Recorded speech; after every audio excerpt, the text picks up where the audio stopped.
যোগেন্দ্ৰ যাদৱজী আমাৰ মাজত উপস্থিত থকা বিভিন্ন ৰাজনৈতিক দলৰ নেতৃবৰ্গ আৰু আজি এই অভিৱৰ্তনত অংশগ্ৰহণ কৰা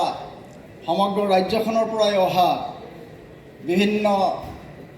দল সংগঠনৰ কৰ্মকৰ্তাসকল, নেতৃবৃন্দ আৰু সন্মানিত ৰাইজ,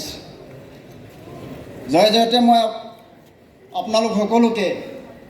আন্তৰিক অভিনন্দন জ্ঞাপন কৰিছোঁ, বৈপ্লৱিক অভিনন্দন জ্ঞাপন কৰিছোঁ। আমি নাগৰিক সমাজক প্ৰথমেই এই অভিৱৰ্তনৰ কাৰণে সকলোকেইটা ৰাজনৈতিক দলক এই মঞ্চত যি মহৎ উদ্দেশ্য লৈ সমগ্ৰ ৰাজ্যখনৰ জনগণৰ স্বাৰ্থত যি অভিৱৰ্তন পাতিছে তাৰ কাৰণে ধন্যবাদ আৰু কৃতজ্ঞতা জ্ঞাপন কৰিছোঁ। ইতিমধ্যে বিশিষ্ট ব্যক্তিসকলে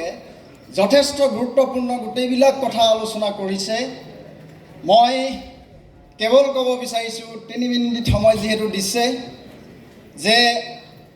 নৰেন্দ্ৰ মোদী ডাঙৰীয়া, হিমন্ত বিশ্ব শৰ্মা ডাঙৰীয়া নেতৃত্বাধীন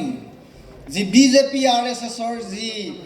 এই সংবিধান বিৰোধী, গণতন্ত্ৰ বিৰোধী,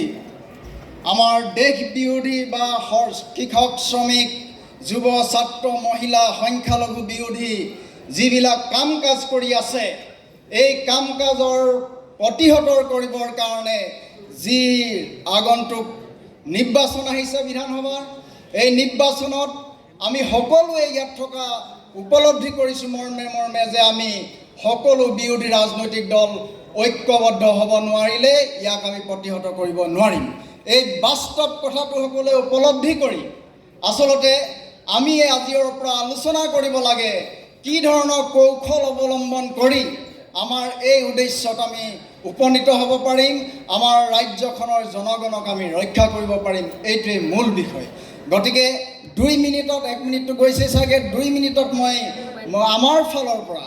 বা আমি চিন্তা চৰ্চা কৰি পোৱাৰ আমি 3-4টামান পৰামৰ্শ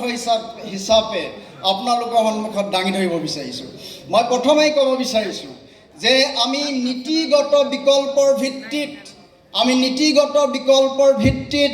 এই বিজেপি চৰকাৰে কৰি থকা তেওঁলোকৰ নীতি আঁচনিৰ বিপৰীতে